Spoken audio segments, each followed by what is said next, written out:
It's time for another round of Marvel Snap over-the-air card updates, and to set a low bar, the changes this week are going to be a lot more impactful than the patch that happened last week. Second Dinner actually opens these OTA notes by just reiterating the fact that the OTAs happening twice a month are their primary way that they're looking to adjust and balance the metagame. They note that OTA changes get locked in about a week in advance, letting them be a lot more flexible and quickly reactive to things that are happening in the metagame, while patches have a lot more lead time than that, often being locked in over a month before they release, meaning they're not the primary tool for balancing the metagame. That being said, this OTA will likely bring changes to the meta. Let's dive right into the details. Let's talk about the numbers changes to the cards that most of us care the most about, myself included, the purple fart cloud that's been hanging over the Marvel Stat metagame, Alioth. Alioth is having its power reduced from 5 down to 3. And a reminder, its text box is remaining the same because these over-the-air updates can't change card effects. They can only change numbers on the cards. Cost, power, and any numbers that might be in the text box, of which Alioth has none. Second Dinner justifies the change that they're making today by saying that Alioth has impacted the metagame in a big way. They thought it was going to see play, but it's seeing a play rate at a higher than they expected, and the counterplay that they envisioned existing to it hasn't been functioning quite as well as they had hoped with the initial 5-power stat line it released with.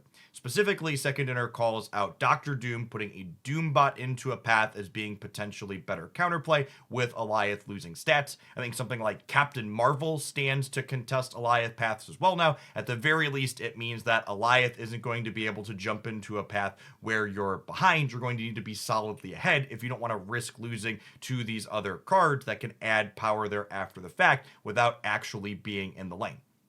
Overall, Second Dinner also notes that Alioth is accomplishing the design goal that they set out for it. They explicitly wanted a card to be added to the game that rewarded players for having priority going into the final turn, kind of acknowledging the fact that previously interactive cards like Shang-Chi had explicitly been rewarding players for going second because you wanted their big play to flip up so you could then chop it down, and Alioth kind of changes that dynamic on its head. While I definitely agree that that's what they've accomplished, I don't really personally love the type of gameplay that Alioth generates alongside of it. I think something that feels at least anecdotally true to me is that in a post-Alioth world, Marvel Snap gameplay feels a lot more coin flippy, especially when you're playing into the Alioth decks that also play Dr. Doom. It feels like most of those end games, you have a hard time ever being better than a coin flip when you're trying to play into both those powerful 6-drops. Will taking 2 points of power off of Alioth ultimately impact what it's doing in the metagame? I'm not sure. We're going to have to wait and see and find out. Card games get a lot of things going on. It can be hard to fully predict that, but at the very least, I think it's safe to say Alioth is worse than it was before, and I'll be curious to see if this pulls its play rate, or more importantly, its success rate down compared to where it was when it released. Our second nerf this week exemplifies what I really love about Second Dinner's approach to these regular balance passes. They're taking Shuri from a 4-2 down to a 4-1. Second Dinner justifies this change by saying that over the last few months, Shuri has consistently flirted with dancing across their kind of balance threshold that they look for when adjusting something and going back down it, often staying above for a few days and then bouncing back down. A change like this, realistically, doesn't change the power level of the Shuri deck on average, but there's going to be some key tight spots where it allows decks that are a little bit lower power level to eke out a win, where previously that they wouldn't. I think anytime they can take a top performing deck that's consistently there, like Shuri, and make it a little bit weaker than it was previous, so that way the B and C tier decks have a slightly better chance of competing with it on occasion, that's a huge win. It lets people continue playing their good meta deck that they enjoy, but it also lets people who enjoy working off the beaten path a little bit have some more breathing room when it comes to competing with the best decks in the format. Our next change today is another one that I personally think is phenomenal. We have Forge going from a 2-1 with the on reveal, giving your next card plus 3 power, to a 1-1 with the on reveal, give your next card plus 2 power. Second dinner notes that Forge's previous design of +3 power was just a little bit too good at putting extra stats on the board, especially in conjunction with cards like Brood. And we've seen that the Brood Absorbing Man Patriot Surfer deck has been pretty omnipresent since the Forge buff, and I think pulling this card down in that context makes a lot of sense.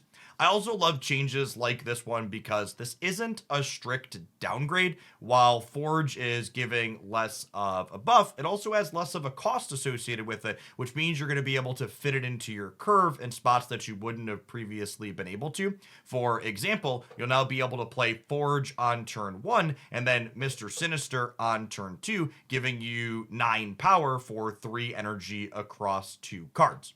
Another combination that comes to mind that I personally have been enjoying is Psylocke on turn 3 ramps into Lady Deathstrike on turn 4, and now with Forge costing just a single energy, I'll be able to play Psylocke plus Forge on turn 3 into a 6 power Lady Deathstrike on turn 4, letting you clean away a good bit of cards that your opponent could be playing out. Forge as a 1 energy card also fits much better into bounce strategies that I personally am a huge fan of. This card now works with Falcon for the first time, and it becomes free when you bounce it back to your hand with Beast, which seems both fun and powerful. Absolutely love the execution of this change. They take the top deck, i.e. the Patriot Surfer Brood deck, and pull its power level down a bit while also opening up design space with a card that can fit into a new spot where it previously wouldn't have been interested in playing, like Bounce. Our last 2 OTA changes this week are strict buffs. The first of these involves Black Widow, or specifically the Widow's Bite. Previously, the Widow's Bite was a 0/0 that denied your opponent a card draw and then took up space on their board. This is now going to be a 0-1. Second dinner notes that Black Widow's kind of been an underperformer for a while, and while thinking through what role they wanted this card to fill in the metagame, they decided to put the extra point of power on the Widow's Bite as opposed to the Widow herself for a couple reasons. The first is putting it on the Widow's Bite creates a dynamic decision point for the opponent deciding where they want that negative power to impact their board. And the second is by not putting the power on Widow's body proper, it allows Widow to be a better synergy card if you're doing something such as carnaging her after the fact to get more value out of the small body she was leaving behind. Personally, Black Widow's always been one of my favorite cards, and I'm excited to have an excuse to play more with her with this change. Our final buff this week comes to one of Marvel Snap's early series cards, the White Tiger. Again, this buff, similar to Black Widow, is going on the game piece that the White Tiger creates. Specifically, the Tiger Spirit is going from a 5/7 to a 5/8. Second dinner notes that White Tiger largely just sees play in those early game scenarios where you get this card, comboing with Odin and then eventually Wong as players break into Series 3, but she hasn't really seen any consistent play outside of those early game scenarios. They note that they don't really expect this to make White Tiger a top power level card, but whenever they can add some stats to a card that's not a top performer to make it a little bit better for people that enjoy it, they see that as a win. They note that they're choosing to add the point of power to the Tiger as opposed to White Tiger herself, because leaving White Tiger with just 1 base power lets her synergize with things like Ravonna as well as Mr. Negative, whereas she wouldn't if they kicked her up to 2 and left the Tiger at 7. Overall, I think this set of over-there updates is pretty solid. While it's difficult to impossible to predict exactly where Alioth is going to end up at in terms of playability and, more importantly, play rates, I think all 4 of the other changes they're making this week make a ton of sense, and they're explicitly giving us essentially 3 new cards to explore with and tinker inside of different off-meta things to see if they can potentially make an impact on the format where they'd previously been forgotten about. As always, I'd love to know your thoughts on these changes in the comments down below. And if you enjoyed my musings on this topic, be sure to snap that like button and make sure you're subscribed to the channel so you don't miss another fantastic Marvel Snap update or sweet deck highlight as we explore these updated cards in the not too distant future.